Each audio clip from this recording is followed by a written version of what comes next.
Okay, so I decided to start recording some videos, just basically talking with you guys. I want to give some sort of advice, whatever advice I can offer through my experiences of freelancing, graphic designing, being a convention artist, being an artist in general, and just lots of different things. But as much as I have notes in front of me right now to talk about what to expect when becoming a freelance artist, I have basically tried to record this now 3 times, and I'm definitely struggling. Probably because I'm a little bit awkward since this is my first recording. So I decided instead I'm going to talk a little bit about myself so that you all can get to know me a little bit, and we'll go from there. So hi, my name is Kuro Tori. Some of you may call me Kuro. Other people might know me as Amanda. I'm a freelance artist. I've been a freelance artist for around 2.5, getting close to 3 years now. That being said, I'm not a crazy successful freelance artist, but I make it work. That's something that I want to share with you guys on how to make freelance work for you, if that's something that you're into or interested in. Anyways, I am also a graphic designer. I have a degree in graphic design. I worked in a cartoon animation studio for, I think, about 4 years. I also spent about a year being a graphic design tutor at the college I went to, which was really cool. I was very, very into that, and for a while I almost wanted to become a graphic design teacher because of that.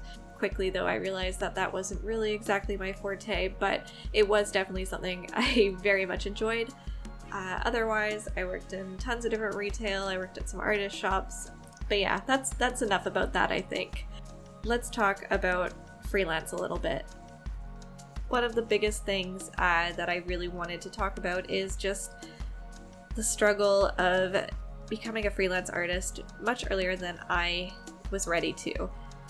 Unfortunately, I have a lot of health issues that I try not to talk about too much in public, but if you're a friend of mine, you definitely know about it.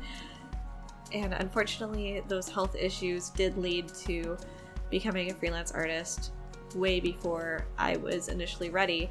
I didn't have the funds saved up. I wasn't well prepared, but I guess in a sense I was prepared as much as I could be. And to be honest, even though it was a very big struggle and it's still a struggle today, I'm really grateful that I did it when I did, because I met a lot of great people. I met a lot of new connections. I made a lot of new friends. And through that, I gained a lot of experience that I never thought I would ever be a part of. For instance, I became a podcast co-host for a podcast about video games. The podcast is called Digital Park. I believe those videos are still on the Digital Park's YouTube, so feel free to check it out.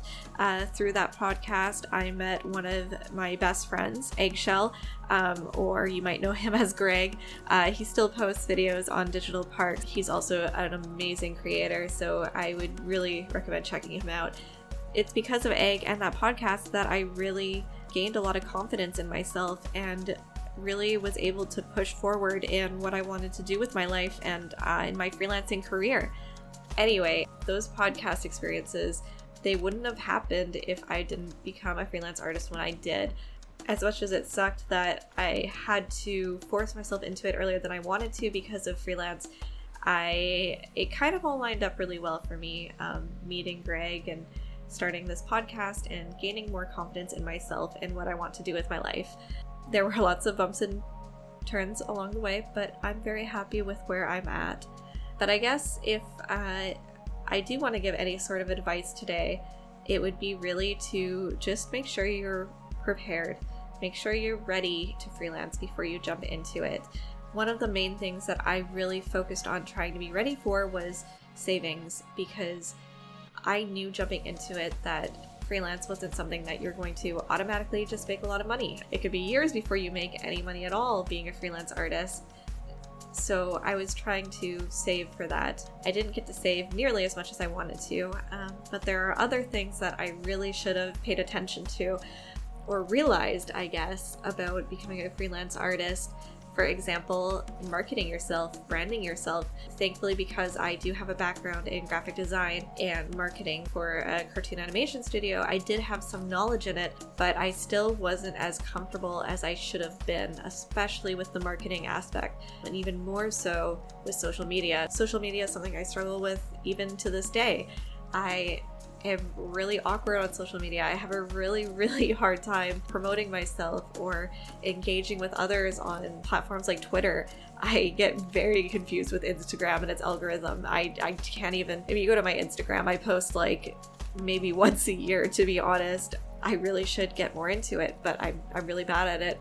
My Patreon, I literally just started redoing 2 months ago now, a month and a half ago. But really, I should have been doing Patreon since the start. But finding a balance, finding a way to do all these things was really hard for me. Scheduling time, I found especially difficult.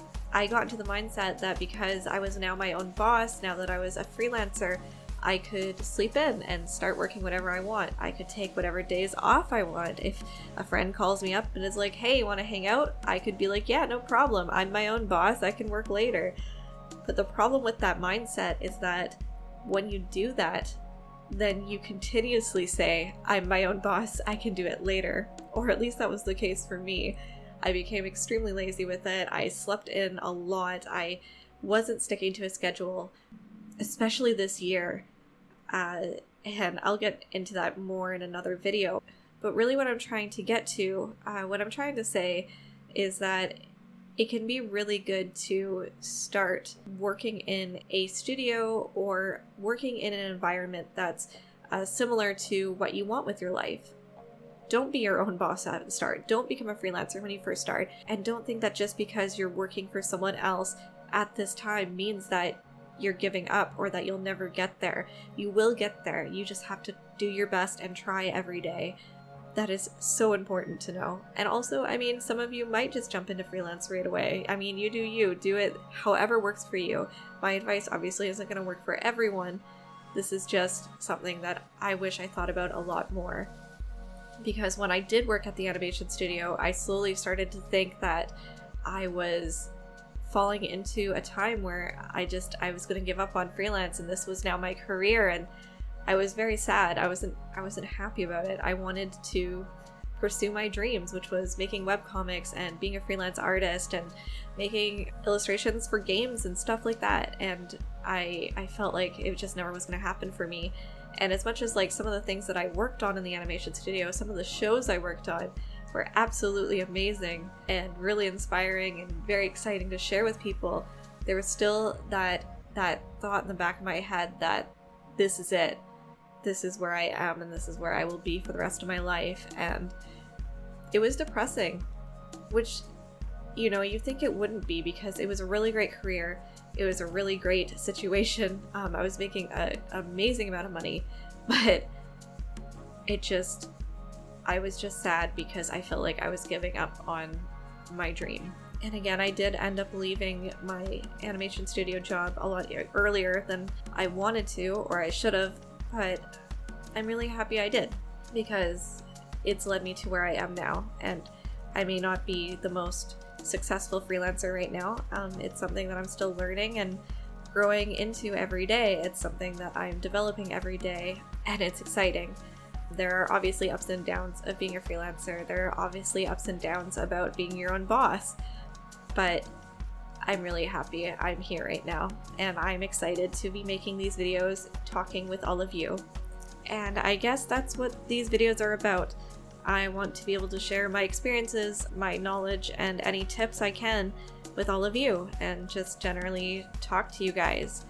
Obviously, not everyone is going to agree with everything I have to say. Some of the advice or tips that I give might not work for everyone, and that's okay. I just want to be able to put it out there so that it's there for you if you want to listen. And I guess that's who I am. My name is Kurotori. My name is Amanda, and I am a passionate graphic designer / illustrator who just wants to talk and share stories with you. So I don't really know if this video really has a full purpose. I feel like I'm going in one direction and then the other, and yeah, it's a little awkward. But this is me. I just kind of wanted to talk about who I am in general and let you guys know a little about me and who I am and my headspace, I guess, before making more videos like this. I'm hoping that my other videos are going to be much more structured, with tips and tricks and just different things, maybe some different art stories. But the main focus will be just chatting with you guys and having a speed paint in the background. I am hoping to make these speed paints a little bit more like doodly, not like serious, crazy illustrations. I'll also probably slow down the speed of the speed paint. Usually my speed paints are about at like 2000% or something like that speed. I'm hoping to do these at around 500%. This one right now is currently 500%. Yeah, well, I guess that's all I have to say. I feel like this was very awkward and had no direction, but I'm excited to chat with you guys more. So let me know if there's anything in particular you'd like to hear about, you'd like me to chat about. Thank you for listening. You're all awesome. Don't forget to check out my Twitter. Don't check out my Instagram. There's nothing there. You can check out my Patreon. And I'll see you guys in the next video.